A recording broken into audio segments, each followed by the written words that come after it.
The Ripple Effect: Mental Health and Juvenile Justice by Ashley Greenup and Alexis Whitaker.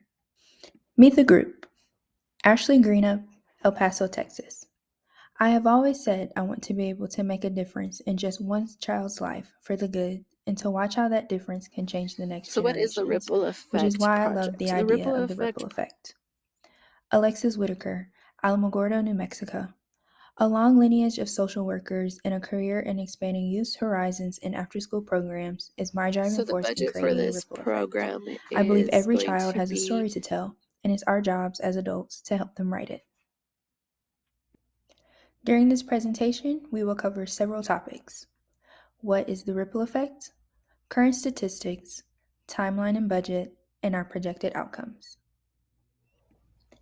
Every individual matters. Every individual has a role to play.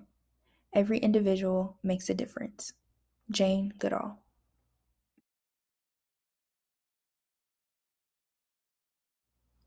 With that said, America has experienced an increase of 25% in juvenile-related crimes, with 32 million youth involved in at least 4 major offenses. Although this is an epidemic on a nationwide scale, we will be focusing on 3 states in which we will be implementing the Ripple Effect: Wyoming, Texas, and New Mexico. The current statistics for these 3 states are as follows. Wyoming youth, ages ranging from 10 to 17, have reported that 14% have at least one mental health diagnosis. In 2021, the Texas Advisory Committee reported that 48% of their youth in the juvenile justice system have had a mental health diagnosis. And in New Mexico, 86% of the youth in the juvenile justice system have experienced 4 or more adverse childhood experiences.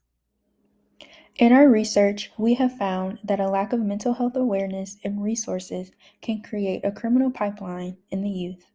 With diagnosis being reported at such a young age, it is imperative to establish a preventative approach. Oftentimes, this cannot be executed due to shortages in providers and an unequal access to care. For example, 75 to 80% of youth who need mental health services do not receive them due to lack of affordable care, lack of community-based services, or a shortage of providers. Racial barriers also play a factor, as 13% of youth of color have access to mental health services compared to 31% of white youth.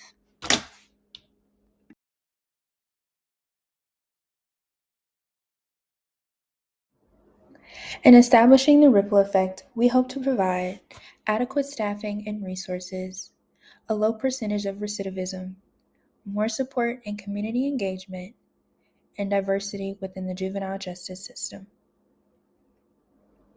Thank you. Kids deserve the right to believe that they can change the world. Lois Lowry.